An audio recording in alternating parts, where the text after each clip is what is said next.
Hey guys, tonight we are heading somewhere scorching, sandy, and surprisingly soggy, depending on the time of year.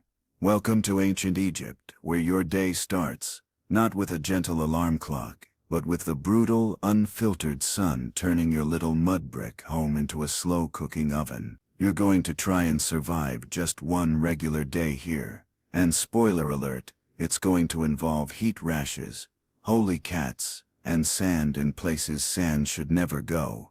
You probably won't survive this. So, before you get comfortable, take a moment to like the video and subscribe, but only if you genuinely enjoy what I do here. Feel free to drop your current location and what time you're listening. I'm always curious where you're tuning in from. Now dim the lights. Maybe turn on a fan for that soft background hum. And let's ease into tonight's journey together. You blink awake.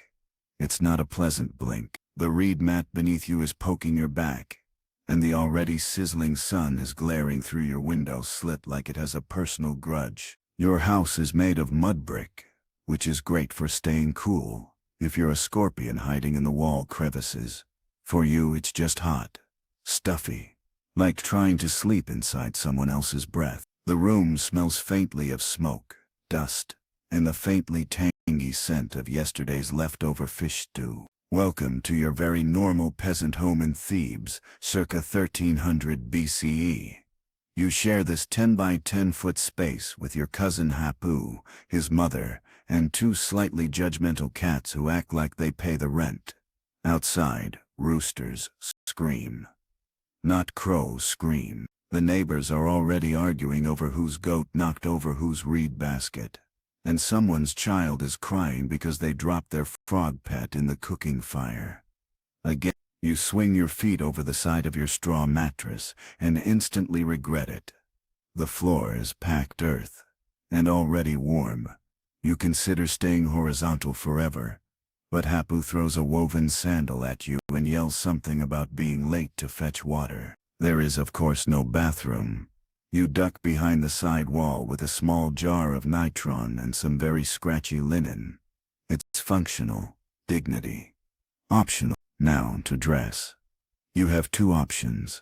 Your everyday linen loincloth, slightly sweat-stiffened, or the other loincloth, which you keep for visits to the temple, or when you want to feel fancy. You opt for everyday. You smear a little scented oil on your neck to keep the flies off. It only works for about 3 minutes. By the time you step outside, the street is already alive. Children chase each other with papyrus toys. A dog barks. An old man across the lane is applying ochre to his bald spot and muttering about the glory days of Seti. The Nile glitters in the distance, brown and lazy. You squint at the horizon. It's going to be a long day. Your job hasn't even started yet.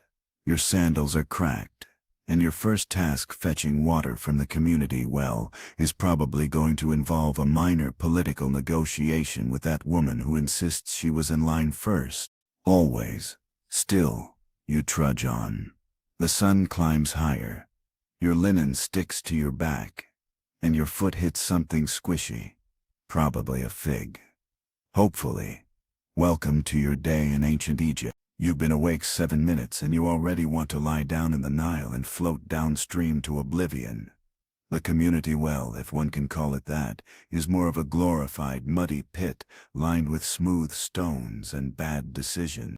By the time you arrive, a gaggle of older women has already staked out prime scooping territory, all armed with rope buckets, gossip, and zero patience. You shuffle to the edge, trying not to make eye contact with Aunt Neferet, who once accused you of stealing her garlic and hasn't quite forgiven you, despite the fact it was clearly Hapu. You wait your turn. You listen. The talk today's about a merchant who returned from Nubia with a donkey full of exotic spices and a suspicious rash. Someone claims he brought back dried bananas. Someone else says those don't exist. Neferet interrupts to point out she saw him with a dancing girl near the temple, and that probably explains the rash. Buckets splash. Someone steps on your foot. Normal stuff. By the time your arms are trembling from carrying 2 jars back home, balanced precariously with the help of a yoke you've repaired with papyrus string, you arrive to the glorious reward known as breakfast. Now breakfast, in ancient Egypt, is generous as a word. You have barley bread. Again, it's yesterday's bread, which means it's hard enough to use as a weapon. You soak it in beer, to soften it up. Not the kind of beer you're thinking of. This is thick, chunky, barely fermented porridge in a jar. A bit sour, a bit chewy. You sit cross-legged with Hapu, who is already halfway through a slice, and smacking loudly. The family cat watches judgmentally from a high ledge, twitching her tail like she knows how many rodents you failed to catch this week. You attempt some toothpaste. It's not minty. In fact, it's a blend of crushed rock salt, dried iris petals, and powdered pumice. The grit makes your gums bleed a little, but hey, at least your teeth won't rot as fast as Hapu. Historians still argue whether Egyptian dental powder actually helped or just made people too sore to chew. There's a knock at the door, well, a rap of a stick against the lintel.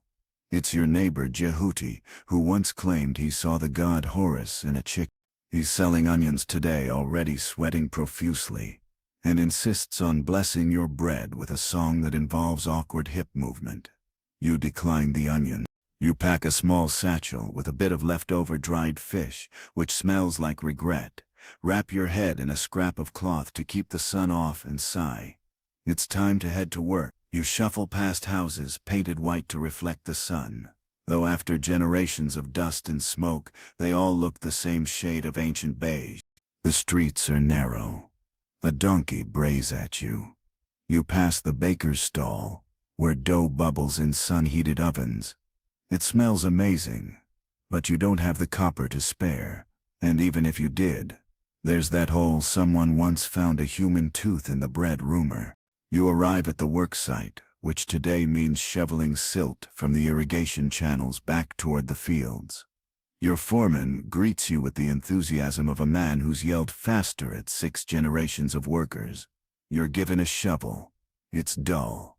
It splinters. You start digging anyway. It's 8 a.m. Already, you miss the bread. Your back already aches. Your shoulders are dusted with grit.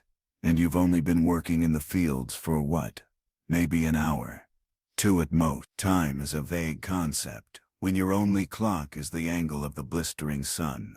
And right now it's doing that thing where it angles perfectly into your eyes no matter how you turn your head. You're sweating. Profusely, not politely. The kind of sweating that makes your linen loincloth stick to places you hadn't considered linen could reach. Every so often you catch a waft of your own armpits and wonder if the gods truly intended humanity to toil in this much humidity while covered in goose fat. Because yes, you're also shiny with animal fat. Everyone does it, smeared on the skin, as both sunscreen and bug repellent. And while it sort of works, it also attracts every dust particle within a 3-mile radius. You've become a walking breadcrumb trail for passing gnats. Still, the work must go on. Your job today is basic. Shovel silt from a recently dredged canal and slap it onto the ridges around barley fields. It's smelly, hot, and repetitive. And at least once per minute, your foreman shouts your name in a tone that suggests you've personally insulted his mother. You catch a glimpse of the scribes perched beneath a shaded canopy in the distance, nibbling on honeyed dates, and tracking your work with suspiciously clean hands. They're in charge of measuring grain quotas and labor tallies. One of them waves at you lazily. His robe is spotless. You consider inventing time travel just to go back and choose scribe school over ditch digging. But no, you were a middle child, born to a modest family of rope weavers. Your older brother inherited the tools, your younger sister married into a potter's household, and you got strong shoulders and a lifetime of sweat. Now your shovel cracks against something solid. A stone. No, worse. A sun-baked animal skull. Probably a jackal. It's grinning at you like it knows you're not even halfway through your shift. You flick it into the ditch. No time for existential metaphors today. Around noon, the sun hits peak cruelty. Your coworkers take a break under a fig tree that offers maybe 3 square feet of shade. You fight for a spot, and lose to an older man named Panasi, who somehow manages to sit cross-legged with a smug grin. He offers you a sip of his water jar, then belches directly into your face. So you lie back, hat over your eyes, trying to pretend you're somewhere else. Maybe in a boat on the Nile, cool water lapping the sides, someone fanning you gently with palm leaves. Then a fly lands in your nose. You sit up, and now it's time to go home and change clothes. No, it's not. You have one set of clothing. It is now damp, salty, dusty, and slightly torn from when that goat ran through the site this morning. You slap at the gnats swarming your legs and get ready for part 2 of your labor rotation. Hauling water jars to the storage pits. This time, your helper is a smug preteen named Kai. He whistles off-key the entire time and frequently stops to pick his nose with the same hand he uses to pass you full jars. "Did you hear?" he says. "The high priest saw a black ibis this morning. Bad omen." My cousin says that means the river might flood again. Not the good kind of flood. The kind where everyone's bread mold grows legs. You stop to look at him. He grins. "Just kidding." Maybe. By the time you finally slump onto a stone near the date palms and wipe your brow with what used to be the cleaner end of your scarf, you hear it. Hoofbeats.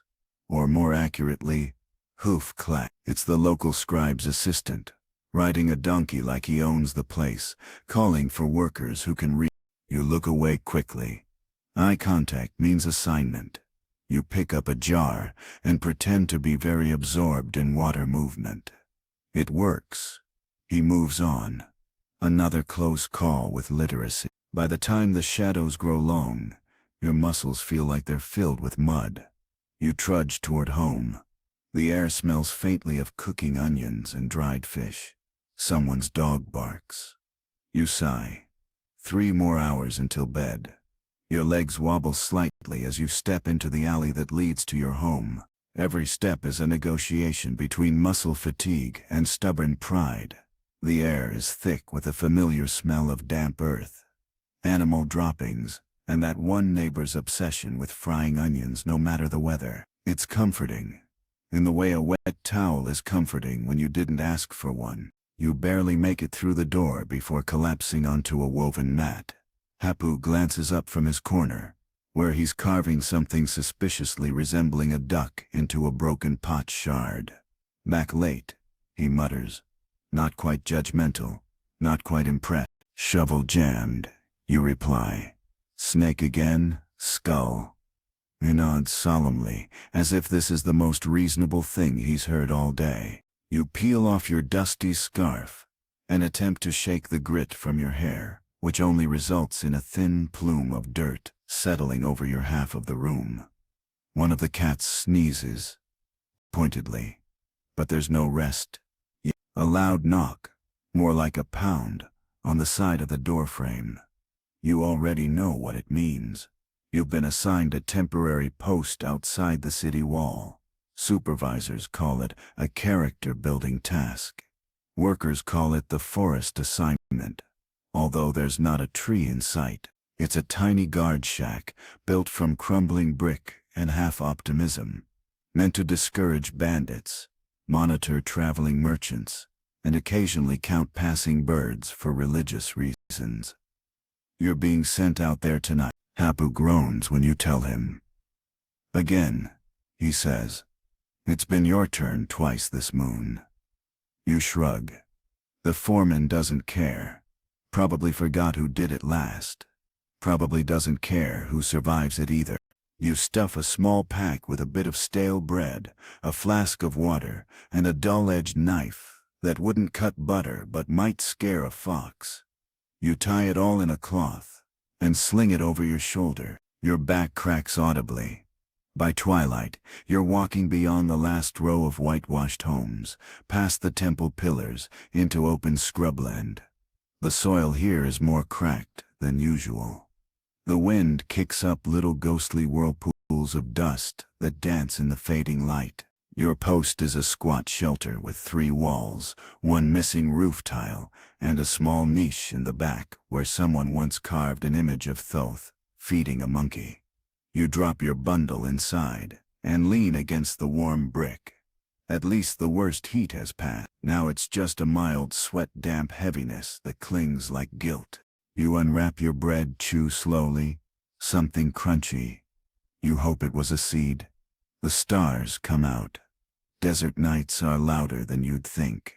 Crickets, jackals, the distant splash of waterfowl. And once, a roar that might have been a crocodile. You light a small oil lamp and settle in.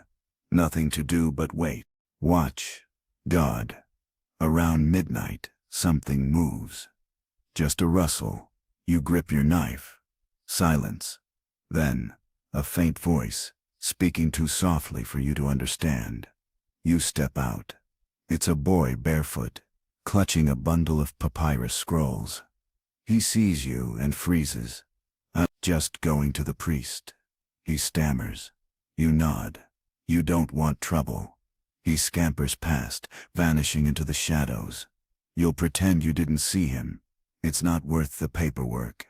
Not that you can write anywhere. Back inside, you lean against the wall again, watching the flame flicker. It's almost peaceful. Then a moth flies into your ear. The next half hour is spent frantically hopping around the guard post, cursing quietly, trying not to stab yourself in the ear with your pinky. Eventually you settle back down. You think about Hapu, about home, about why, exactly, the temple needs bird counts. You drift. Just a little. A breeze slips through the broken tile, and the stars wink above like ancient eyes. It's not the worst part of your day, but it's close. You return home from your guard shift, just as the sun peeks over the distant dunes, painting the sky a lazy pink-orange that would be beautiful if you hadn't spent the last few hours swatting beetles and dozing with your face mashed against crumbling mud brick. Your back is stiff, your breath tastes like regret, and last night's onion-smeared bread. As you shuffle down the narrow lane toward your neighborhood, 2 dogs are already fighting over what appears to be a half-eaten eel. You nod respectfully to an elderly woman sprinkling sand across her doorstep, a cleansing ritual, or just really bad aim with her breakfast grain. You're not sure. You reach home, and before you can collapse, Hapu informs you that someone accused him of stealing a fish, which means the whole household has to go to the scribe's office for questioning. You groan so hard your bones rattle. The scribe's office is located inside the temple complex. A short walk that feels like a pilgrimage if you've been awake all night. It's a plain limestone building with columns etched in hieroglyphs, birds, beetles, and the occasional unnervingly cheerful crocodile god. You're ushered in by a junior scribe who looks 12 and smells strongly of new ink and ambition. He gestures toward a mat and tells you to sit. You try. Your legs don't cooperate, so you fall more than sit. Dignity. Optional. The lead scribe is a thin man in pristine linen, with a shaved head and eyes like a hawk that just discovered sarcasm. He unrolls a papyrus and clicks his tongue. It says here, Hapu. He looks over his reed pen, borrowed a tilapia without permission. It was floating. Hapu mumbles. In the canal, the scribe asks, raising one eyebrow, so far up it might be in another dimension. In the basket, Hapu admits. The room sighs in unison. After half an hour of accusations, formal bowing, and one awkward moment where you're asked to swear by Osiris while standing in fish juice, the scribe decides that Hapu must return the fish, or its equivalent in labor. You're volunteered to haul temple supplies for the next 2 afternoons. You're now being punished for a fish theft you didn't commit. Again, As you exit the office, the junior scribe hands you a scroll with an awkward smile. Educational reading, he says. You can't read. Back home, Hapu is unbothered. He's busy tying reeds into what he claims is a new fish trap design, though it mostly looks like a bird cage made by someone angry at geometry. He offers you a bite of mashed lentils as an apology. You accept, but not before muttering a few passive-aggressive prayers toward Thoth, the god of wisdom and scribes. You wash your face with a jar of water that's already slightly warm, scrub the sand from your neck, and change into your only other shirt, a slightly less stained version of the same linen square. Outside, a child screams. A goat bleats. Someone shouts about bad dates. The fruit, not romance. The world is once again in motion, and so are you, because now you have to report to the granary to carry jugs. Your arms are already protesting, but the temple doesn't care about your sleep schedule or your feelings. The foreman greets you by smacking you lightly on the back with a date palm frond, which is how ancient Egyptian managers expressed welcome. By midday you've carried 10 jars of wheat, broken one lid, stepped in 2 dung piles, and possibly dislocated a rib, sneezing while lifting. A noblewoman walks by on a litter, carried by 4 servants. She's wearing eyeliner so perfect it probably qualifies as sorcery. You're tempted to yell, "Teach me your coal secrets," but you're too tired. You collapse near the irrigation channel, where a few boys are splashing each other. One of them yells "Mud War," and you're caught in the crossfire of wet silt bombs. You just lie there and accept your fate. You're now soggy, grumpy, and technically still guilty of accessory to fish theft. Ancient Egypt is exhausting. It's late afternoon now, and the air has taken on that dull, coppery shimmer that means the heat isn't done punishing you yet. It's just taking a different approach. Less direct sunlight, more clinging humidity, and the smell of 10,000 clay rooftops radiating the sun's memory back at your face. You trudge home, aching in every fiber of your being, only to find that your cousin Hapu has some very exciting news. The elephant is back, he says, mouth full of honeyed lentil paste. You stare at him, eyes gritty. What elephant? He grins. The palace elephant. Oh, that elephant. See, the pharaoh, in his infinite opulence, keeps many strange animals, lions, baboons, a hippo that may or may not be taxidermied, but the crown jewel of this royal menagerie is his elephant. A magnificent, tusked, lumbering beast imported all the way from the mysterious lands south of Nubia. The beast once paraded through Thebes draped in gold cloth and bells, swaying its trunk like royalty, before disappearing for a few months after it apparently trampled a low-ranking priest's herb garden. Political scandal. Smashed garlic everywhere. Now it seems it has returned, with armor. You don't believe him until you follow the crowds toward the open field near the temple's southern wall. There, among the tamarisk trees, stands the elephant, massive, tusked, flapping its ears and looking deeply unbothered by the stir it's causing. And yes, on its back, strapped with thick leather harnesses and decorative tassels, is what can only be described as an armored howdah, a riding platform, like something meant for war. It's for Pharaoh's military parade. A man beside you says, shaking his head, "They're training it again." "You can train that?" you ask. The man chuckles without humor. They think they can. Indeed, a group of palace trainers, noble-born, in spotless linen, are shouting at the elephant in various tones, none of which seem to register. A flute player puffs away on a reed pipe, playing the same 5 notes over and over. The elephant blinks. Then, with theatrical timing, it picks up a clay jug with its trunk, examines it thoughtfully, and hurls it into a nearby storage shed. The crowd applauds. You're not sure if this is awe or sarcasm. The last time, Hapu whispers, it knocked over the sacred sycamore tree. You glance at the trainers, now forming a hesitant circle. each holding what looks like a polished gourd. That's their plan B, says someone. Fruit, bribery. You sigh. Ancient Egypt, where the most powerful man in the world bribes an elephant with apricots. Still, there's something majestic about the animal.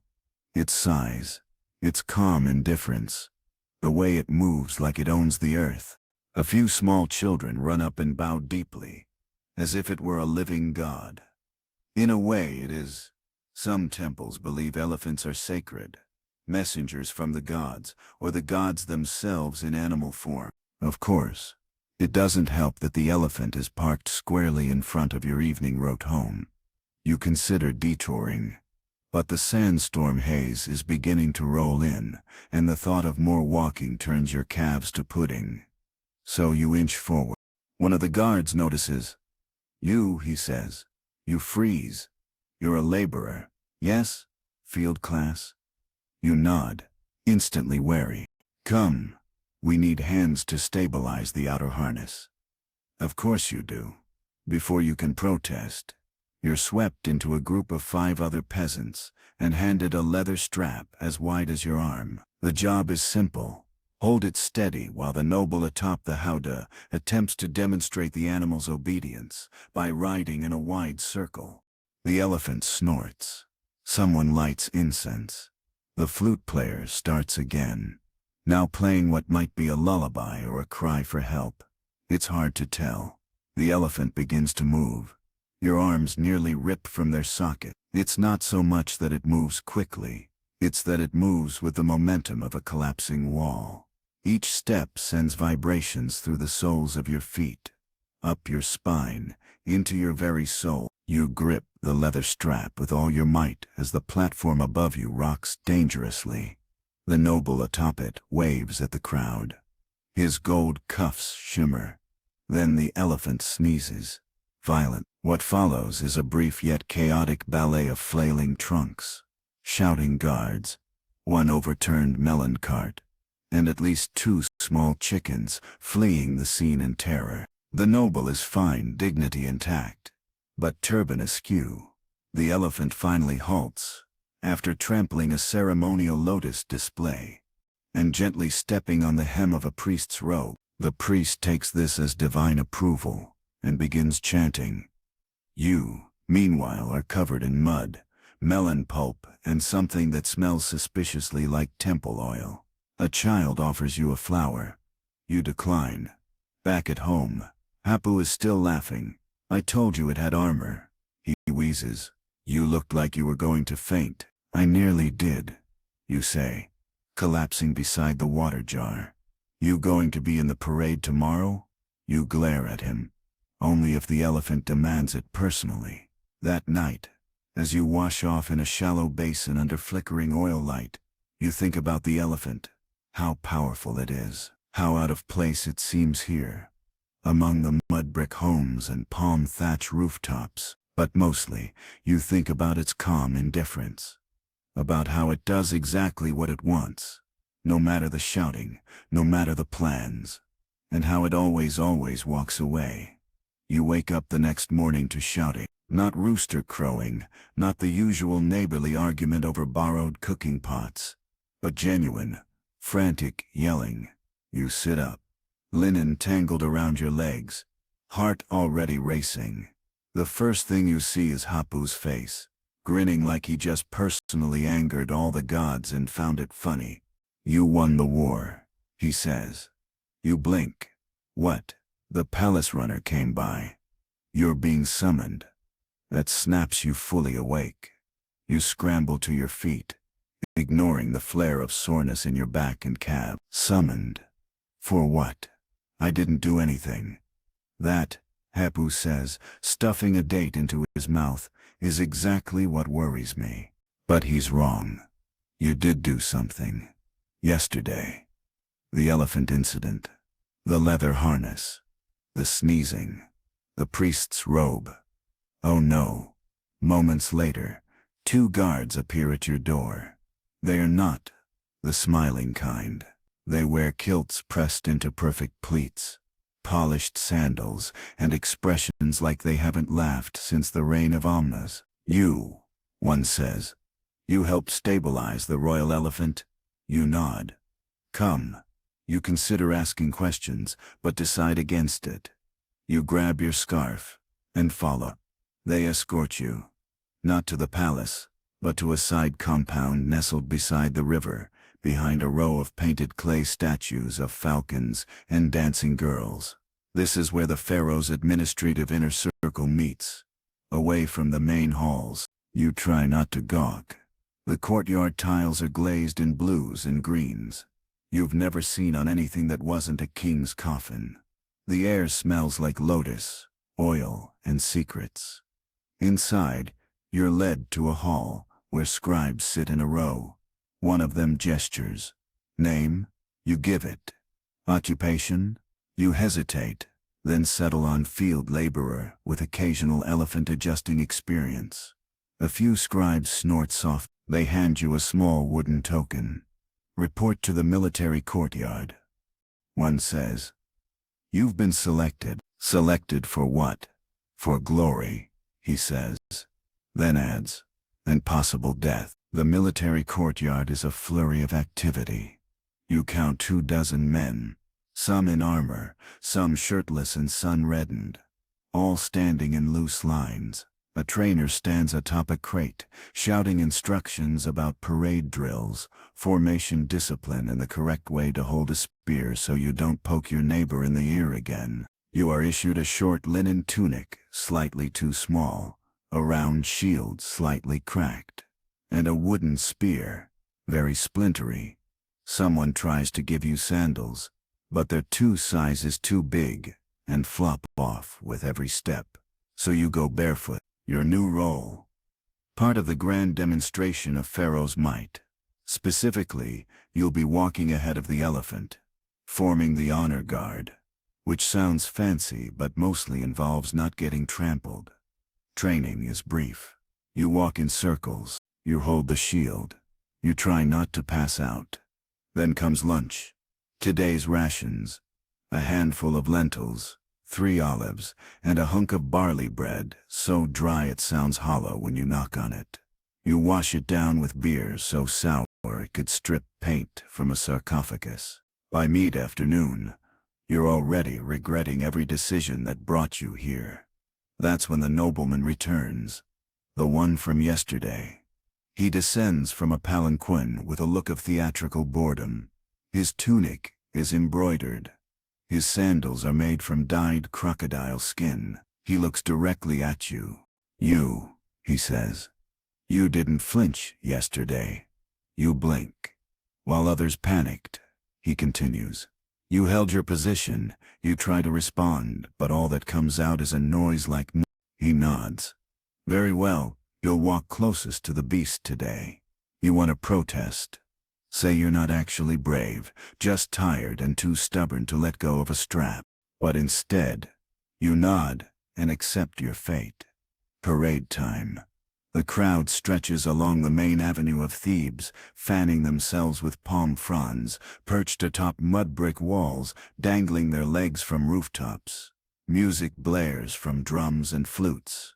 Priests chant. Nobles wave. The elephant is here too, cleaned, oiled, armored. Its tusks have been painted gold, its eyes, however, still hold that familiar boredom. You step into place directly in front of it. One trainer claps you on the shoulder. If it charges, he says, try to zigzag. You don't know what zigzag means. Then the horns sound, and you begin walking. Step, step, step. The elephant follows. Behind you, cymbals crash. Children cheer. Incense fills the air in sweet clouds. You march past temple gates, under draped linen banners, past old women throwing flower petals, and one extremely loud man, yelling something about cats being the real rulers. Everything goes fine for exactly 6 minutes. Then someone in the crowd throws a fruit. It splatters near the elephant's foot. The elephant pauses. Your heart freezes. The beast snorts, shuffles, turns its head, and looks directly at you. You raise your shield, half in salute, half in terror. The elephant blinks, then continues. You exhale with your whole soul. The rest of the parade is a blur. March. Sweat. Don't die. The sun is unrelenting. The crowd gets louder. The drums pound. At a point you think you see Hapu waving from a rooftop, holding what appears to be a sign that says, "Don't trip." You don't trip. When it's over, you're herded back behind the palace walls, allowed to collapse into a basin of cool water, and handed a strip of dried fig by a kitchen servant, who mutters, "You people are braver than Pharaoh's cats." The noble appears once more. He tosses you a coin. "Actual copper for steadiness," he says. Then he's gone. You lie back on the stone floor, damp, bruised, slightly fig-sticky. Somewhere, the elephant trumpets. Low, steady, content. You smile. Maybe tomorrow won't suck quite as much. The next morning arrives without your consent. Your body, sore in all the ways a body can be sore, wants nothing more than to remain glued to your mat. But the noise outside is impossible to ignore. Shouting, clanging, a child yelling something about a perfume catastrophe, and a goat bleating like it just lost a legal dispute. You open one eye. Hapu is already up, chewing a piece of dried fig, and squinting out the doorway with interest. "You might want to stay in today," he said. "Why?" "The coronation's going sideways." You sit up, the word coronation somehow slicing through your fatigue like a flint blade. "Wait, what?" "Pharaoh is officially becoming divine. Again. But they lost the cow." You pause. "What cow?" "The sacred one. The one that walks in a circle and blesses the oil." You stare at him, deeply regretting that your brain is awake enough to try and process this sentence. "Also," Hapu adds, "someone dropped perfume into the offering flame. Whole temple smells like roasted myrrh and panic." You groan, roll upright, and hobble outside, drawn by the promise of royal chaos. By the time you reach the temple complex, the scene is pure mayhem. Priests in white linen dart between columns, arms flailing, sandals slapping against polished stone. Nobles cluster in tight knots, fanning themselves aggressively and looking scandalized. Somewhere off to the left, you hear what sounds suspiciously like a cow mooing from inside a storage shed. A group of young acolytes are trying to cover up a large smoldering bronze bowl, where the sacred oil was supposed to burn steadily. Instead, it now emits occasional hiccups of rose-scented smoke, like a dying perfume demon. "Don't breathe in too deeply," someone mutters. High priest fainted twice already. The coronation of Pharaoh Setiketh III was supposed to be a moment of divine alignment, a celebration of eternal kingship, divine approval, and all that business. And you, as a member of the elephant contingent from the parade yesterday, were granted honorary viewing privileges. That basically means you get to stand in a shady corner and pretend you belong. You edge around the commotion toward your designated observer position, which is really just a slightly raised platform beside a decorative basin and two half-broken obelisks. From here you get a decent view of the main altar, the incense-drenched priests. And yes, today's pharaoh standing very still and trying not to look like he's panicking. He's adorned in full regalia, leopard skin sash, golden headdress, a beard made of intricately braided wire. From a distance, he looks majestic. Up close, you can see he's sweating through his ceremonial eyeliner. The ceremony begins. Sort of. A gong sounds.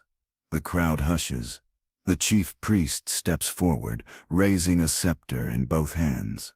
He begins the traditional chant in a steady, rhythmic voice, only to be interrupted by a loud splash. Everyone turns. One of the incense carriers has tripped, sending a clay pot tumbling directly into the sacred water trough. The splash soaks two noble women, and the edge of the altar cloth. You wince. The priest tries to continue. He begins again, louder. Then the cow arrives. Actually, it's more like it bursts onto the scene, herded by 3 panicked temple assistants. The beast gallops into the ceremonial circle with the energy of a deity who slept through her alarm. She skids slightly, mooing indignantly, then promptly drops a steaming pile directly onto the circle of sanctity drawn earlier in chalk. There is a beat of horrified silence. Then someone claps. Just one person. Probably Hapu. The ceremony proceeds. You have to admire Pharaoh Setikase. He keeps his composure as the cow is gently nudged away, as the smoldering perfume bowl is replaced with a slightly dented backup, and as the priests scramble to re-chant the first half of the invocation because someone realized they skipped the part about long life and many granaries. You watch from your shaded perch, torn between awe and exhaustion. This, you realize, is what power looks like. Not the flawless image, carved in stone. Not the scrolls or the gold or the military parades, but this, keeping your chin high while everything collapses into flower-scented chaos around you. At one point the new pharaoh looks your way. Not at you directly, of course, but toward your general direction. You raise your hand awkwardly. He doesn't respond. Still, you feel vaguely honored. After the ceremony, you drift toward the communal kitchens behind the temple, following the smell of lentils and cooked onion. A cook hands you a bowl without looking. For helpers, she says. Even accidental ones. You sit on a worn stone bench beside a man who smells like library scrolls and sweat. You were in the elephant group? He asks. You nod. Mouth full. Good formation, he says. Stable knees. You're not sure how to respond, so you offer him half your bread. He takes it. You've got the look of someone who'll be back. You laugh. Back for what? Anything that requires calm when everyone else is screaming. You finish your meal in thoughtful silence. The air still smells faintly of roses. Somewhere behind you, someone drops a brass bowl. With a clatter, a priest yells. A child giggles. Hapu finds you later. You missed the best part. He said, I was there the whole time. No, he says. After, the cow snuck into the high priest's bath. Sat in it. Won't move. You blink. They're offering it figs now. You blink again. He grins. Ancient Egypt, huh? You nod slowly. Yep. Just another day. You've managed, somehow, to avoid being volunteered for anything for a full day. That in itself feels like a minor miracle. No hauling, no elephant duty, no priestly rebukes, no fish theft tribunals. You even got to nap for almost 15 minutes without being stepped on by a goat. But don't get too comfortable. Because today you have to report to the administration quarter. Again, not for punishment. Not for glory, but because your cousin Hapu, bless his chaotic soul, submitted a poetry scroll in your name. I found one of your clay shards. He shrugs over breakfast. You wrote something about onions and love. I thought it was funny. I gave it to the temple scribe. You stare at him. I write to complain, you say. That wasn't poetry. That was about Aunt Renate's stew. Well, the scribe liked it. Said it had rustic voice. So now, here you are, standing in a courtyard, surrounded by men in spotless robes who smell like sandalwood and never sweat. They ask you to read. Out loud. You try. It goes about as well as trying to bathe a cat. You stumble through the words, getting stuck on a line about melancholy lentils, and one of the younger scribes actually laughs. But the elder nods thoughtfully and says there is honesty in the diction, which is a polite way of saying you can't write, but at least you're earnest. You are dismissed with a scroll of encouragement texts, and a clay seal labeled semi-poet. You think this is a joke. Then they tell you your name will be inscribed on the temple's list of literate souls in progress. which sounds suspiciously like a magical insult. Later that day, things take a darker turn. You hear shouting near the edge of town, not the usual bartering squabbles, but angry, panicked yelling. A group of men run past you. One of them is crying. You follow. At the center of the commotion stands a group of guards, surrounding a man kneeling on the ground. His hands are bound. Beside him is a broken clay tablet and a cluster of frightened children. He stole from the grain stores, someone mutters beside you. You recognize the man, not a friend, but a face you've seen at work sites. Thin, always kind to the animals. Gave you a date once when you had nothing. The guards drag him toward the judgment square. You feel your stomach twist. Ancient Egyptian punishments are rarely loud. There's no public flogging here, no grand theatrics, just silence, order, and a terrible inevitability. The man is sentenced to work the pleasure garden. A euphemism, of course. It's no garden, it's a prison. A compound disguised as a decorative estate, where convicts work the ornamental pools, trim the papyrus hedges, and polish the limestone statues for visitors who pretend not to notice the chains. It's one of Pharaoh's more poetic punishments. Beauty wrapped around labor. The phrase alone, assigned to the pleasure garden, is enough to make anyone go quiet. You walk away slowly, heart heavy. Hapu finds you later, and says nothing. Just hands you a cup of sour beer, and sits with you in silence. That night, you dream of reeds and stone, of poetry etched in walls no one will read, and of a man, quiet and kind, polishing a statue that will never speak. Morning returns, as it always does, with sand in your mouth and regret in your joints. You wake slower today, not from laziness, but because your body seems to be weighing its options. Move and ache. Stay still and ache differently. You choose movement, barely. The air outside is unusually quiet, not silent. No day in Thebes is truly silent, but hushed. Like the city is holding its breath. Hapu isn't there. Neither is the neighbor's screeching rooster. You look down the lane and see people walking slower, not rushing to market, not shouting about goat prices or sour milk. Something's wrong. Then you hear it. The drums, steady, low, funereal. Not the sharp military roll of parade time, but the deep, heavy kind that makes your skin feel thin and your thoughts drift downward. Mourning drums. Someone has died. By the time you make your way toward the river, the whole city seems to be trickling in the same direction. A priest whispers to a vendor. A water carrier sets down his load and wipes his eyes. You ask a woman in passing, and she simply says, Kalinga. That's when it hits you. Today is the public remembrance of the Battle of Kalinga. Not a battle. The battle. It happened far away, across the sands and rivers, in a time before you were born. But everyone here remembers it. Everyone's uncle, cousin, brother, or friend knew someone who marched east and didn't come back. Pharaoh's greatest conquest. His deepest wound, and today he mourns. You find yourself walking in step with hundreds of others toward the ceremonial platform by the temple lake. There, a figure stands, tall, draped in gold-trimmed robes, face hidden behind a delicate mask. It's the pharaoh, not performing, not parading, just standing.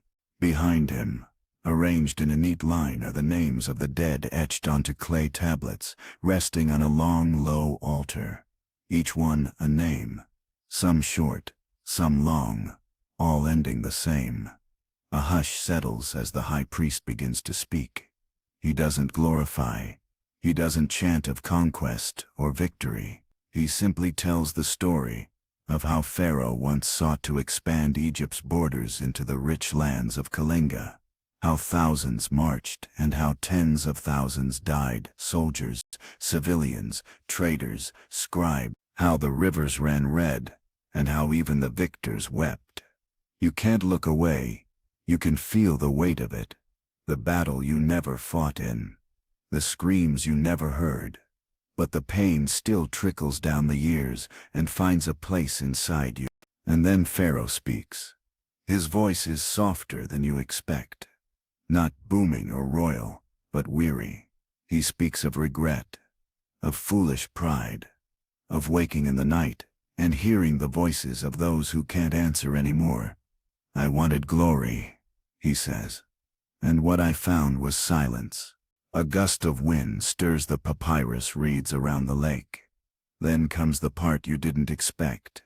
He kneels, not on a throne, not above you, but with you.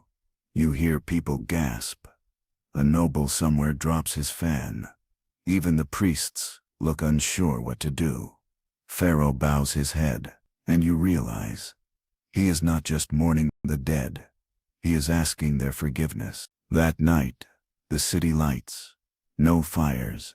No music plays. No flutes. No drums. People speak in whispers.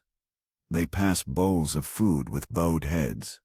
You and Hapu sit on your roof, eating lentils and bread in silence. Even the cats tread softly. This was the day everything changed, he says after a while. You nod. It's not just a ceremony, not just ritual. It's the day the king stopped being a conqueror and started being human. The day after the remembrance, the sun rises with less glare.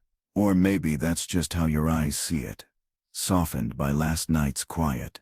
No market bell rings, no drunken shouting in the street. Even the birds seem to chirp more gently, as if the city is still exhaling sorrow. You wake slowly. No foreman's stick jabbing your shoulder. No urgent errands, no misplaced livestock braying for attention. For the first time in weeks, it feels like a morning shaped for reflection, instead of survival. Hapu is gone again. But he's left you something. A fig, split in half, set neatly atop a folded piece of linen. The message is clear. Meet me at the plaza. You chew the fig slowly. It's sweet and slightly overripe, comforting, in a mushy kind of way. When you arrive at the plaza, there's a group already gathered. Men and women, laborers, scribes, even a few children dangling their legs off the edge of the fountain. At the center stands a tall man in monk's robes. Simple, but spotless. He holds nothing. No scroll. No staff. Not even a ceremonial ring. Just two open hands. He is smiling. Someone whispers. That's one of the Dharma messengers. From the east. You've heard rumors. After the war, after the regret, Pharaoh sent envoys across the world to find answers. Not from generals but from philosophers. Some say they went to the Himalayas. Some say they crossed rivers, made of silver, or walked on golden sand that sang when you stepped on it. Most people say that's nonsense, but this man is real. He introduces himself simply, my name is Upagupta. I am a follower of the middle way. No fanfare, no deity-laden titles, no demands for coin or worship. He begins to speak, and slowly, the plaza grows still. Upagupta doesn't lecture. He doesn't chant. He tells stories. One about a man who kept feeding his anger until it grew too large to leave his house. One about a woman who tried to sell peace, only to discover it couldn't be packaged. One about a king, no names given, who conquered the world, but not himself. People listen. Even the vendors pause to hear. Even the pigeons seem to coo more thoughtfully. You find yourself leaning forward, absorbing every word like water. Then comes the part you didn't expect. He invites you to speak. Not just you, the people. One by one. What weighs on your heart? He asks. What keeps you from sleeping? What do you wish to understand? And people answer. My brother left for war, and never returned. I stole dates when I was 10, and still dream about it. My mother is ill, and I don't know how to say goodbye. It becomes a kind of confession circle, but without shame, without punishment. Just honesty. You say nothing at first. Just listen. You didn't expect today to be a therapy session under a fig tree. But then Abhagupta meets your gaze. "And you?" he asks softly. You hesitate. Then say, "I think I'm tired of being afraid all the time." There is no laughter, no nods of pity, just understanding. He says, "Fear is a teacher with bad manners. It arrives uninvited, breaks your furniture, but sometimes leaves wisdom on the table." You sit with that. It makes more sense than anything the temple scribes ever told you. By midday, Pharaoh himself arrives. No trumpet, no gold litter, just walking, in plain robes, with only a single guard. He greets Abhagupta with a bow, and together they sit beneath the old banyan tree in the center of the plaza. They speak for hours, quietly. No one interrupts. Children bring water. Elders bring cushions. You bring silence. You'll never know exactly what was said, but something shifts in the city that day. A gentler rhythm takes hold. Not laziness, not weakness, just intention. A week later, a proclamation is etched on stone and placed beside the temple gate. From this day forward, no animal may be sacrificed on Pharaoh's grounds. From this day forward, hospitals shall be built for people and animals. From this day forward, every citizen, regardless of caste, may speak before the court if their heart is burdened. People read it. Twice. Some scoff. But most nod. Slowly. Quietly. Hope, after all, is harder to carry than a spear. But it's lighter on the That evening, Hapu finds you on the rooftop. "Think he'll keep his word?" he asks. Pharaoh. "No." The monk. You think for a long time. "Maybe it's not about him," you say. "Maybe it's about us, trying." Hapu chews a piece of sugarcane, staring at the stars. "I liked the one about the angry man in the house." You smile. "Me too." Below, the city breathes. By the next full moon, stonecutters begin to arrive. Not the usual dusty laborers, who mend walls and patch canals, but specialists, artisans, who carry their own chisels, wrapped in linen, who speak in precise tones, and who argue not about pay, but about phrasing. Their target, the empty cliff walls, surrounding the outer temple road. Their mission, inscribe Pharaoh's new edicts for all to see. You pass by on your way to collect water and pause to watch them work. It's mesmerizing.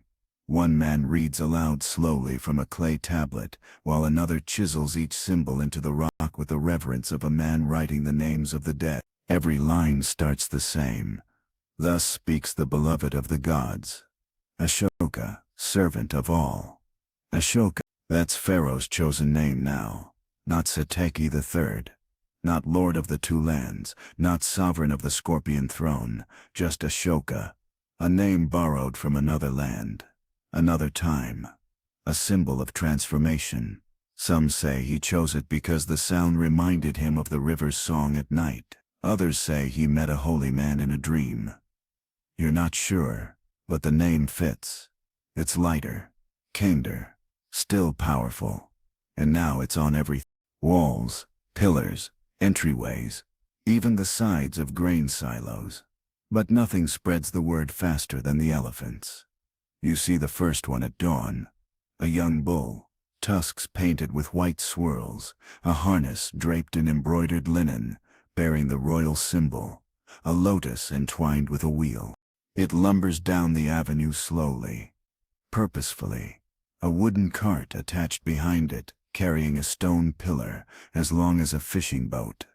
Atop the cart, a young scribe sits cross-legged, balancing a papyrus roll and muttering the same phrases over and over. Behind him, a team of workers follow with ropes, pulleys and bundles of palm fiber. A crowd gathers, not to worship, not to protest, just to watch. Someone whispers, "They're taking it to the river mouth, gonna raise it near the trader's gate." You hear a child ask, "What does it say?" The scribe looks up. He smiles, and he begins to read. Out loud, slowly. "In this land, no creature shall be beaten without cause. No child shall be denied water. No man shall be above kindness." A pause. A murmur ripples through the crowd. Someone mutters, "Kindness doesn't bake bread." But someone else whispers, "It might stop the bleeding." The pillar is raised by midday.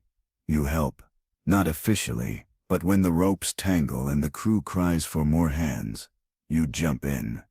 It takes 30 people, 3 levers and 1 very uncooperative goat. But finally, the pillar stands. The crowd cheers, not wildly, but with a kind of collective exhale. This isn't the old kind of power. This isn't thunder and fire. This is something quieter. You don't have a word for it yet. Maybe no one does. That night, back at home, you find Hapu sketching something on a bit of clay with charcoal. What's that? He holds it up, a very wobbly elephant, next to a wheel, next to a loaf of bread. "It's a new kind of seal," he says. "For kind merchants." You raise an eyebrow. "Merchants have kindness now." He shrugs. Some might fake it. But if enough of us carry the mark," he doesn't finish the sentence. Because he doesn't have to. The next morning, another elephant arrives. This one pulls a cart filled not with stone but with scrolls. Hundreds of them, stacked neatly. Scribes begin handing them out to anyone who wants one. You take one home. The words are written simply. In script even you can sound out with patience. It begins, "If a man lives only for himself, he will die twice. But if he lives with compassion, his shadow will shelter others." You reread that line 3 times. Then you fold the scroll and place it beside your bed. You don't know what it means, not fully, but it makes you feel less alone. And that, you think, is enough for now. You're not sure how long it's been since everything started to shift. Days, weeks. Time in Thebes flows like the Nile, steady, looping and occasionally full of crocodiles. But today, something's different. The city feels unusually still, like it's paused for a breath. There's no storm, no funeral, no parade, just a message. You're awakened not by roosters or arguments, but by a knock at your door, measured, respectful. Happy groans and rolls over. You open it. Standing there is a temple courier. Younger than you, maybe 16, robes too large, sandals too tight.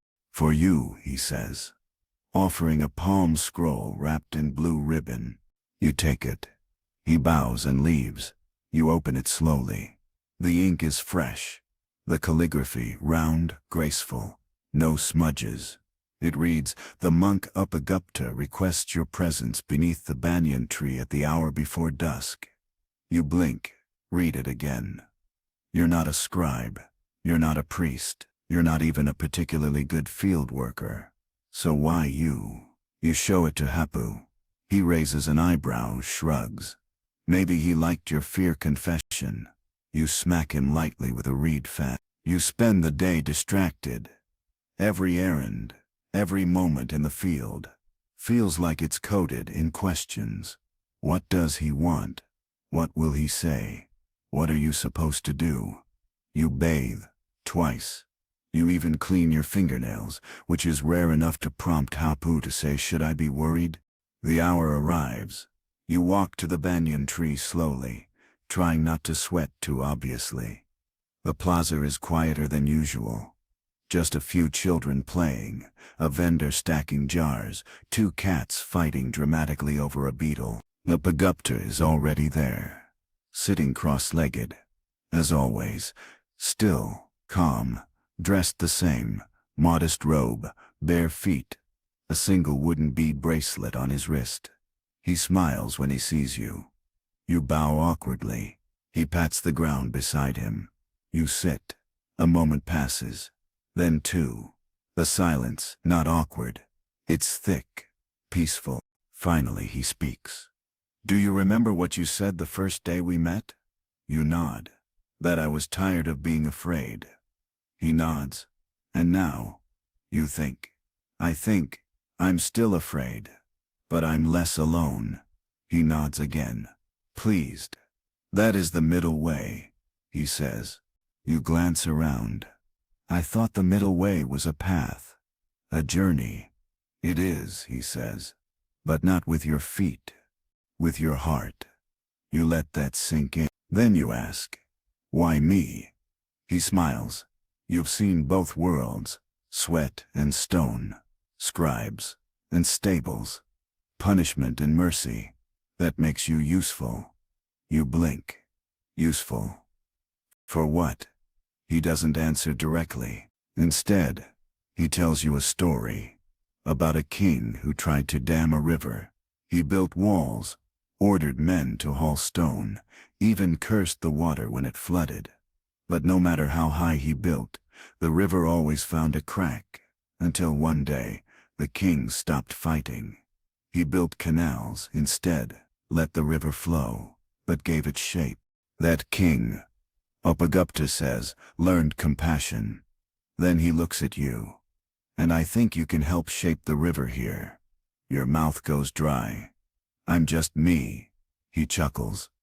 All rivers begin as drops. The conversation drifts. He asks you about your days, your chores, your thoughts, your cousin's fish trap designs. You ask him about the mountains, about how far he's traveled, about the coldest place he's ever slept. He answers everything with soft humor and long pauses.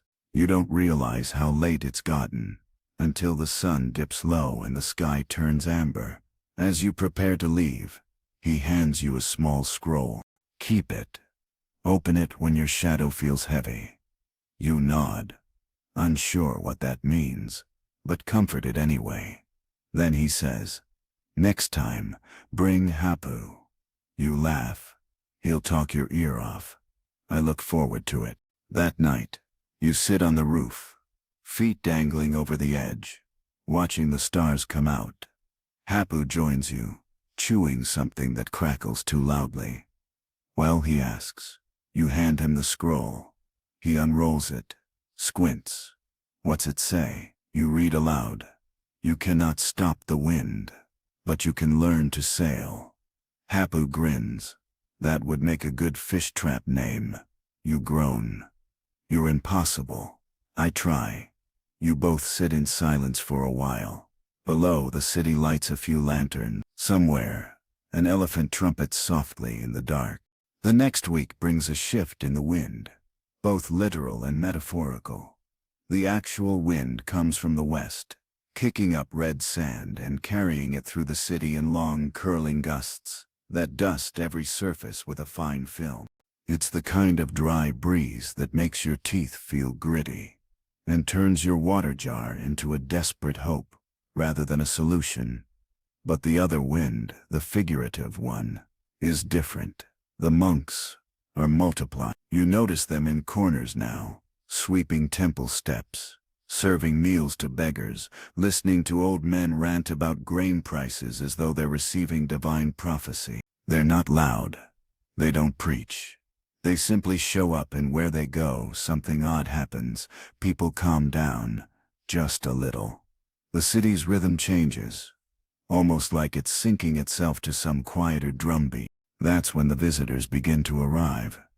It starts with a long boat from the coast, then a caravan from the north, then 3 Greek men in linen tunics who speak in fast syllables and hand out dried figs as bribes for directions. You hear whispers.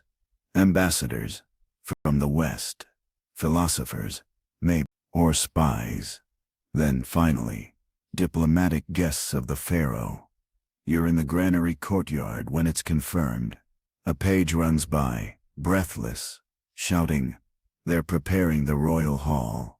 A dinner, with the foreigners. You don't know what kind of foreigner gets invited to dine with a pharaoh.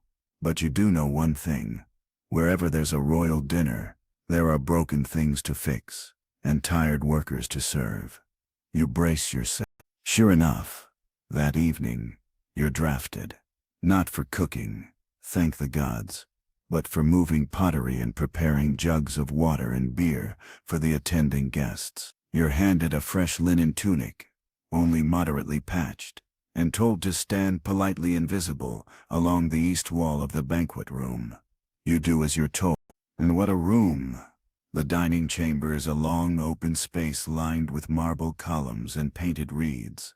Lattice screens filter in the fading sunset. The air smells of cinnamon, roasted lamb, and something vaguely garlicky that might be chickpeas. At the center, Pharaoh Ashoka, seated cross-legged on a woven cushion atop a dais of polished ebony. To his left, 3 guests, clearly foreign and clearly not from the same place. One is broad and bearded, his cloak dyed sea blue, the edges embroidered with what you think are dolphins. He gestures constantly, laughing too loudly, and drinks his beer like it owes him money. Another is thin, sharp-featured, with eyes like a hawk, and fingers always drumming the table. He wears a circlet of silver and speaks only when spoken to. The third is a woman, tall, dark-skinned, wrapped in gold-trimmed fabric that drapes like water. Her voice, when she speaks, is deep and deliberate. You don't understand their languages, but the pharaoh does, or at least enough to answer in calm tones. Beside him, scribes furiously take notes, trying to translate, document, preserve. You're too far to hear clearly, but bits and pieces drift back. Roads of stone that never crack. A palace cooled by channels beneath the floor. Bread made from chickpeas and sesame. Your stomach growls. Then, of course, comes the part no one looks forward to. Cultural exchange questions. What do you believe happens after death? One guest asks. Do you allow women to hold property? Asks another. Why does your beer have bits in it? Asks the loud one. Pharaoh handles it all with grace. Then it happens. He calls you forward. You freeze. Glance left. Glance right. He means you. You step forward slowly, trying not to trip on your own feet. This young man, he says, helped raise the pillar at the river gate. He knows our roads, our food, and how to survive in our heat. The loud guest claps. Then let him tell us. You open your mouth, say nothing. Pharaoh smiles gently. Tell them what you ate for lunch. You blink. Lentils. Barley bread. A fig. The bearded one nods solemnly. Good fig? You nod. He grins. Excellent. The moment passes. You return to your place, cheeks burning. But not with shame. With something else. Like maybe, just maybe, your ordinary life has meaning when shared with strangers. The feast ends with music. Soft flutes, gentle harps, and a story told by a monk who arrived from the borderlands only 2 nights ago. He speaks of a mountain no one can climb, where the gods keep memories that haven't happened yet. You're not sure what it means, but it makes your skin tingle. As the guests leave, one of them, the quiet woman, pauses by your spot. She looks you over, then presses something into your palm, a dried chickpea. You look up. She smiles. Boil it, she says in careful Egyptian. Add honey. Then, she's gone. You stand there, palm open, chickpea gleaming in the torchlight, and for the first time in your life you feel international. You've seen a lot of strange things in your short, sand-caked life. Dancing goats. A man who claimed to marry a jar of date syrup. That time the temple acolytes accidentally dyed the sacred river red with crushed pomegranate skins. But nothing, not even the armored elephant, quite prepares you for this. A hospital, for elephants. Let's rewind. It starts with a summons, not the frightening, You stole something kind, but the we need volunteers kind, which is arguably worse. You're fetched by a page wearing a tunic with the official royal wheel lotus insignia and escorted to the edge of the city, where a group of workers are assembling tents. Big one. At first you think it's for a traveling show. Then you see the tools. Clay salves, enormous wooden splints, baskets of herbs, and an entire tub filled with cooled aloe paste. Then you see the patient. The elephant. The same elephant. Pharaoh's elephant is sitting. Not standing. Sitting. Its right foot is bandaged. Its trunk is curled around a garland of wilted marigolds. It trumpets occasionally, but it sounds more embarrassed than angry. This, a scribe says as he waves his arm dramatically, is the first royal animal clinic. You stare. An animal hospital? He nods, beaming. His Majesty believes kindness to animals is a duty. This elephant, bless its noble feet, stepped on a ceremonial goblet, bruised the heel. We're treating it with myrrh and cool compresses. You blink. What do you need me for? He looks you up and down. You're steady. You've worked with it before. You'll help apply poultices. You sigh. Of course you will. The elephant doesn't seem thrilled to see you. It trumpets once, then sneezes. You get lightly sprayed with half-chewed lotus stem. You try to maintain dignity. The healer is a woman named Tia. Sharp-eyed and no nonsense. Keep its attention, she says, while I apply this. This is a glob of something green and fibrous that smells like overripe onion. How? Talk to it. Sing. Tell it a story. You hesitate. Then you start. So there was once a man who married a jar of date syrup. The elephant blinks. Tia works quickly. You keep talking. And they lived in a house made of bread. Until one day it rained.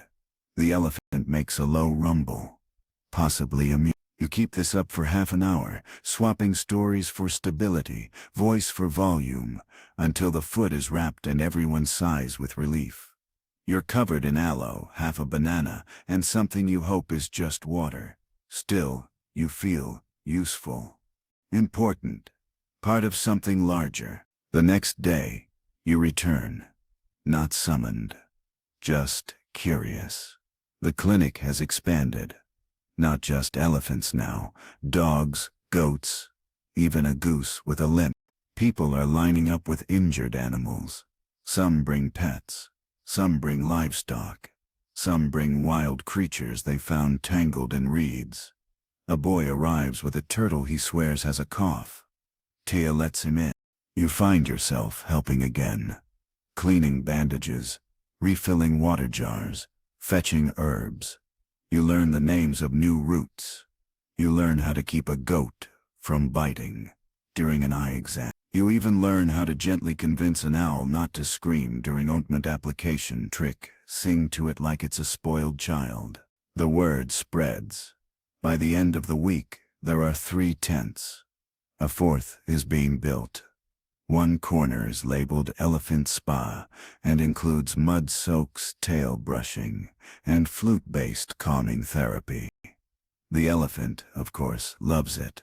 One afternoon, as you're stirring a jar of cooling salve, a man approaches, older, stern, in fine robes. A vizier. Maybe. He watches you for a moment. Then he says, "You're the one from the plaza. The poet." You choke slightly on your own breath. "I'm the one from the breadline."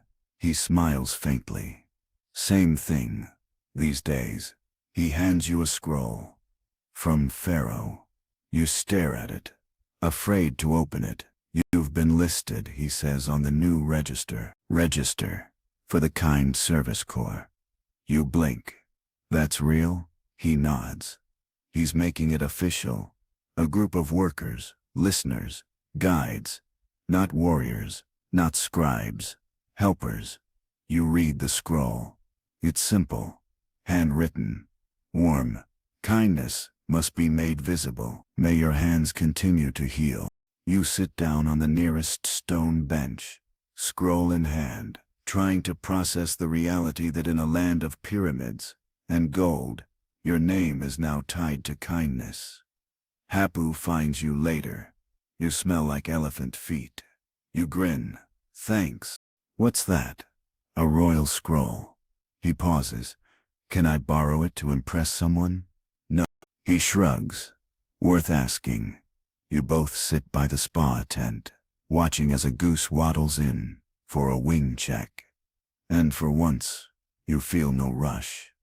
Just, you never imagined your name would be spoken in the same breath as diplomatic mission, and yet here you are, knee-deep in rope coils and sandal wax, watching as a ship gets loaded with bundles of palm scrolls, carved figurines, medicinal herb, and oddly a traveling goat named Mert, who refuses to board. The river wind is strong this morning.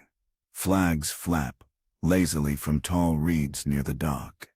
Everyone is in a state of organized chaos, which is basically just regular chaos, with official-looking robe. Today, Pharaoh sends a message across the sea, not one of conquest, or tribute, or taxes, one of belief, a gift of compassion.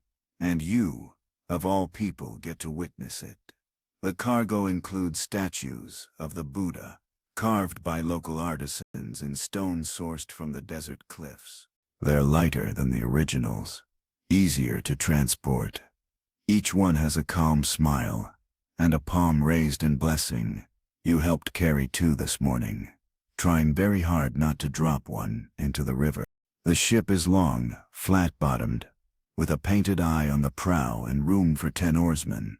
It also carries 2 very specific passengers, Pharaoh's son and daughter, Mahinda and Sangamit. They wear simple linen robes and travel with only 3 monks, a cat and a small shrine wrapped in purple cloth. Their goal, carry the message of Dharma to the island of Lanka, to build a monastery, to plant a sapling from the sacred fig tree that started it all. It sounds grand, epic, noble, and it might fail immediately. You're here to help load water jars, which is why you witness the moment the mission almost ends before it begins. It starts with a creak, then a groan, then a very distinct sound of crack, followed by the wet, splattering slap of panic. One of the oarsmen has dropped a basket of pomegranates onto the waterproofed planks, which wouldn't be a problem if the basket hadn't also smashed a clay jar holding fermented date oil. The oil slicks across the deck like a curse. Mahinda slips, staggers, and lands in a perfect lotus position, entirely by accident. Sangamita shouts. The cat yowls. The goat eats half a sandal. People rush forward. You're sent to help mop. By the time the mess is cleaned, the sacred scrolls have been rewrapped, and Mahinda is upright again, still calm, slightly sticky, otherwise unshaken. The departure is delayed an hour. You sit by the dock's edge, panting, feet dangling over the water. Sangamita joins you. She offers you a roasted chickpea. You accept it, gratefully. They say the sea gets rough past the southern cape, she says. You nod. They also say crocodiles sing during storms. I'm hoping that's just poetry. You laugh softly. She's serious, though. It's strange, she adds, being born in a palace and leaving it to chase a tree. You glance over. You think it'll work? She looks at the sky. I think trying is what matters. Eventually the winds settle. The ship is blessed. Drums are struck. Incense rises in coils as the monks chant softly. The cat purrs. Even the goat finds a place to sit. The dock grows quiet as the ship pushes off, sails catching wind like the wings of a lazy bird. You watch it drift down the Nile, bound for the mouth of the sea. Hapu appears beside you. Did she say anything about singing crocodiles? You nod. He hums. That would be a great tavern name. You ignore him. The ship rounds the bend, slipping into the horizon. You watch until the sail is just a white flicker, then you place a small stone on the dock's edge. For luck, or memory, or just because. That night, you light a lamp. Not for light. For them. For the sea. For the tree.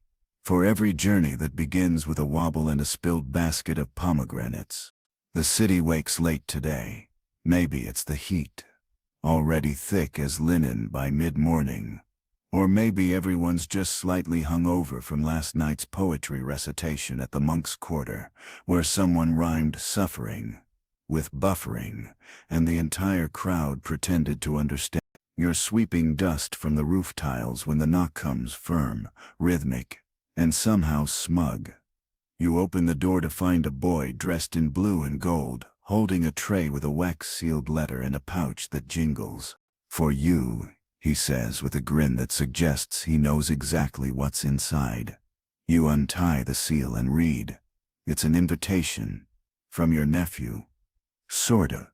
The boy on the throne, the child philosopher prince adopted by Pharaoh Ashoka, who once sat on your shoulders during the elephant festival and cried when his garland fell into a puddle. And he wants to have dinner with you.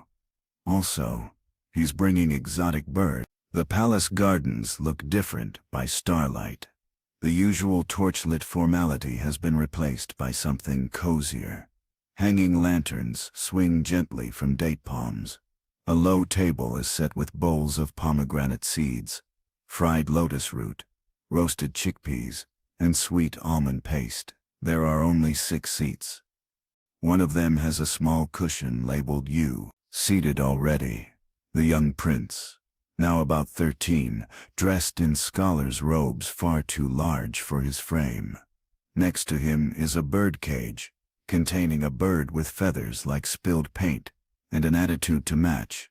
It's whistling a mocking imitation of palace guards. He beams when he sees you. "Uncle."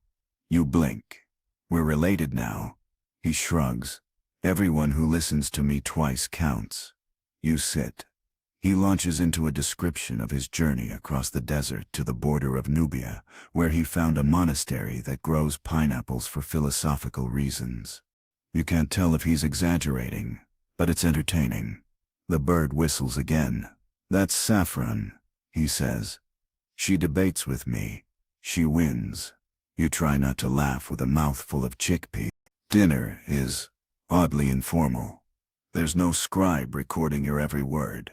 No guards looming close enough to critique your posture. Just you, the prince, a sleepy monk who keeps nodding off into his pudding, and a goose named Ammon tethered to a post. Conversation is lively. The prince asks you everything. What's the hardest job you ever did? You think. Scraping algae from an irrigation canal. While sick. He nods solemnly. What's the funniest thing you've ever seen? You grin. A priest's wig fell off during a sandstorm. He blamed the gods. The prince laughs so hard the bird mimics him. Then he asks, "Do you think kindness can be taught?" You pause. Kindness is like bread dough. It rises best when it's warm, but if it gets too cold or rushed, it falls flat. He stares at you. Then, "That's going in the next decree." Later, the conversation turns serious. "I want to be a king who listens," he says. "But everyone teaches me to talk." You nod. Listening is harder. Why? Because it makes you change. He tilts his head. And changing hurts? You don't answer. You don't have to. He offers you a seed. "They're from the pineapple tree," he says. You frown. "Pineapples grow on shrubs." He grins. You pass the test. You flick a pomegranate seed at it. The meal ends with honey cake and a debate over whether elephants understand sarcasm. You say yes. He says only on Tuesdays. The bird shrieks bread dough, and you both collapse in laughter. When you leave, he hugs you awkwardly. "I want people like you near me when I rule." You cough. "I'm just a field hand." He smiles. You're also my first teacher. That stops you cold. You look at him. Really look. He's not the boy from before, not yet a king either. But something new, something blooming. And you realize, this isn't just Pharaoh's legacy, this is yours too. You don't plan to leave the city. You really don't. Your sandals are in poor condition, your knees click when you squat. And there's a perfectly good basin of warm water behind your house that's been waiting patiently for your feet since mid-morning. But when the messenger arrives, an older monk with a face like dried fig, and the posture of a pyramid, you know, it's time. He says simply, no scroll, no seal, just those two words. You nod. You don't ask where you're going. You already know. The journey north is quiet. You travel light, just a staff, a small pouch of salted almonds, a water flask, and the folded scroll you received weeks ago, with the inked line, you cannot stop the wind, but you can learn to sail. You wear a soft cotton robe now, a shade between beige and dust. No rank, no insignia, just clean fabric and room to breathe. Hapu insists on packing you a bundle of snacks, then promptly eats half before you reach the edge of the city. He hugs you awkwardly, pretends not to care, and shouts after you. If you meet a mountain, name it something stupid for me. You wave. You keep walking. The road north leads through open plains that ripple with wheat in the breeze, past crumbling stone markers where previous pharaohs once carved, past a burned tree with a shrine built beneath it, someone's private place of sorrow, left unguarded and covered in tiny offerings, feathers, beads, folded notes. You walk beside 3 monks and a goat named Clever. The goat is not clever, but she's good company. By the 3rd day, your muscles have adjusted, your breath is steady, and your thoughts have gone unusually quiet. That's how you know the mountain is close.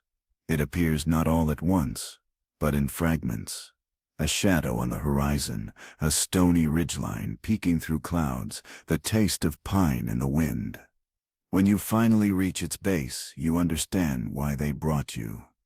The mountain is not large, not compared to the legends, but it is old, and something about it feels unfinished.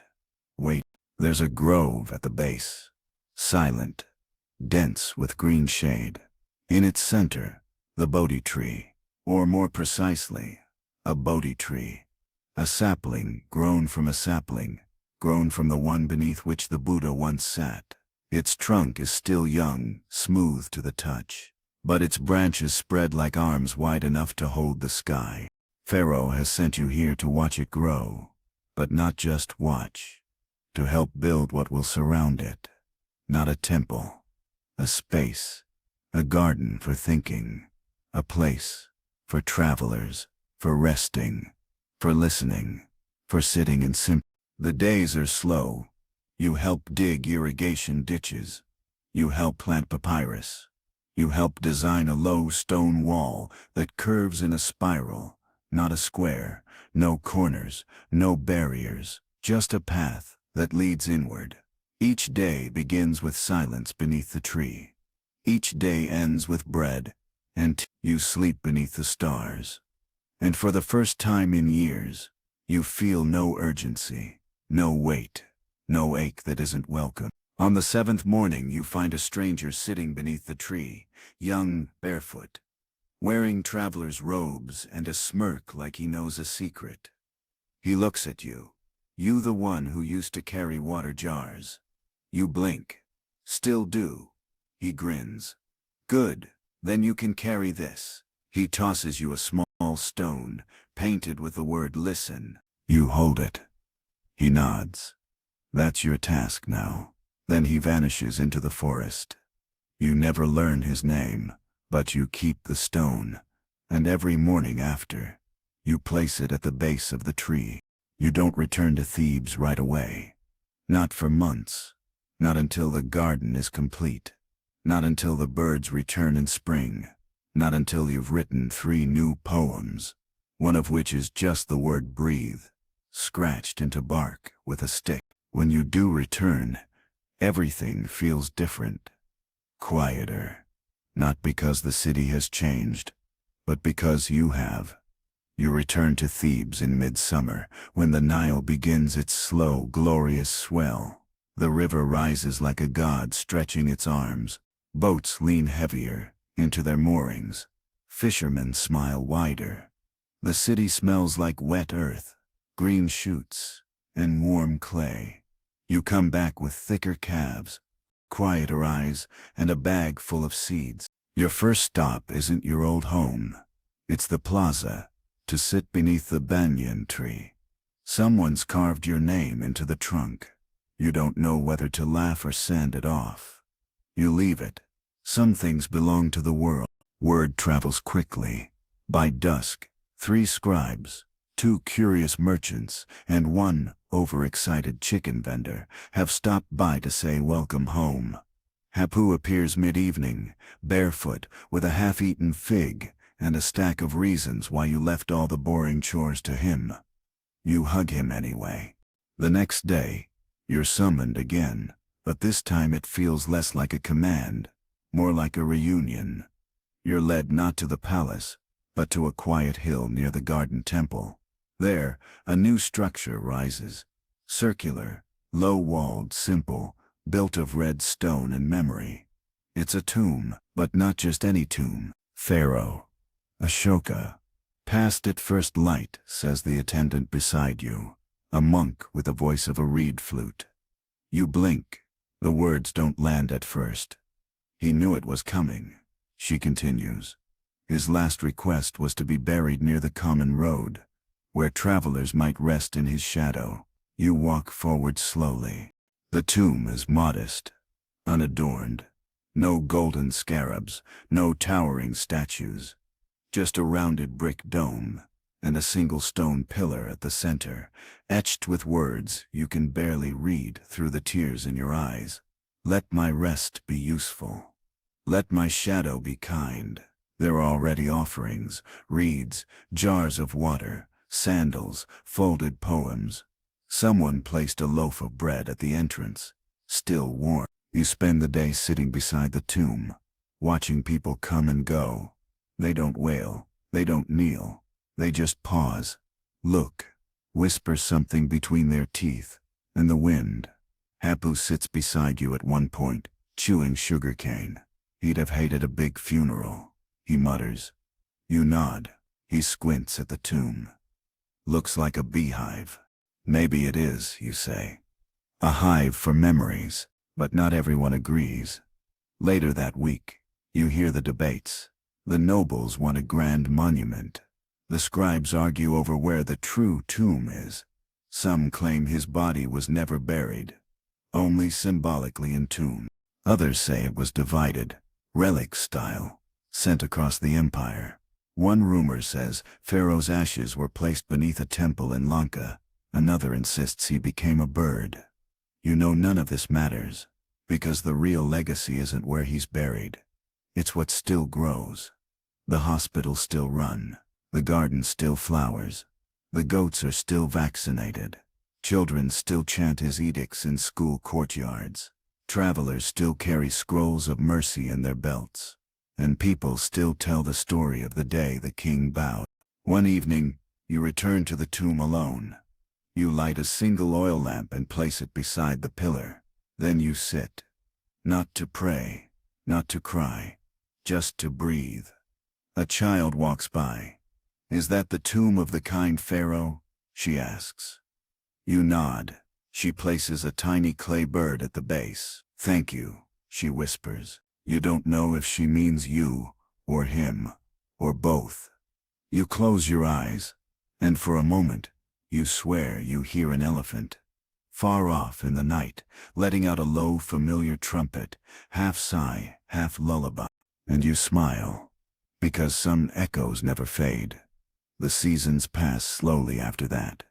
Not like before, when time rushed by in the form of festival drums, urgent scrolls, shouting markets.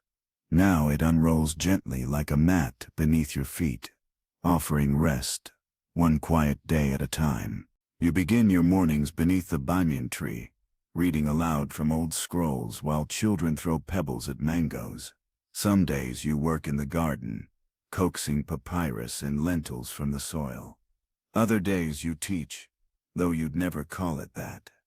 You just tell stories and people listen. They've begun calling you the listener. You tried to protest once. They ignored you. One evening, a boy no taller than your shoulder tugs your robe and says, "Tell me about the elephant." You do.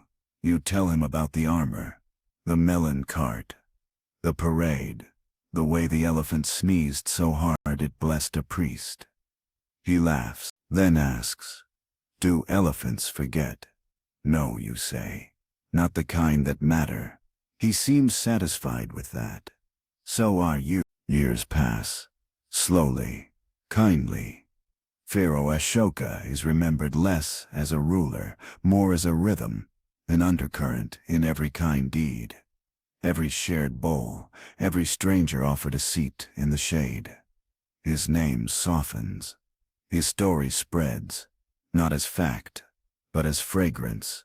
Diffuse, sweet, invisible. The tomb remains simple. No one adds gold. The weeds are trimmed by hand. The monks tend the gardens.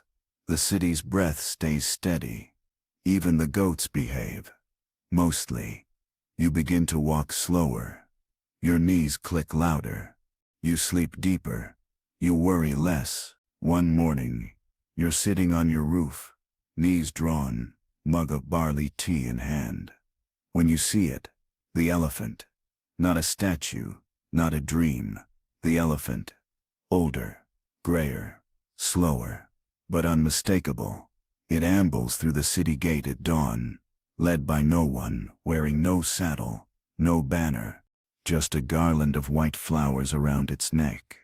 It walks the market path. It pauses by the banyan tree, then it makes its way to the hill, to the tomb. You follow, quietly. So does everyone else. By the time it arrives, the sun has just begun to rise. The elephant stands beside the tomb for a long time. It does not trumpet. It simply lowers its head and waits. Then, slowly, so slowly, it turns and walks back the way it came. People weep openly. No one speaks. You return home in silence. And that night, in your sleep, you dream not of war or hunger, or being trampled by hooved diplomacy. You dream of warm stones, of water jars that never spill, of a soft wind, and a canopy of green. And in that dream, someone asks you, was it worth it? You nod, and whisper, yes. So now, as we draw the curtain on this long and winding tale, let your breath slow. Let your shoulders soften. There's no need to remember every name, every date, every turn of the story. Just the feeling it left you with. That odd, soothing calm of walking alongside a man who carried empires in his footsteps. And still knelt beside elephant. Feel the sun on your back. The distant rustle of reeds. The scent of wet earth. After the Nile's swell. You are not alone. You never were. Somewhere in the distance, a flute plays, soft and off-key, but kind. Someone pours water into a clay basin. A goat shuffles in its sleep, and the wind moves gently, as if remembering something worth holding on to. Take a deep breath. Let it out. Slowly. You've wandered through palaces, gardens, battlefields in silence. Now you're here. Exactly where you need to be. Exactly when you need to be. Still, safe, seen.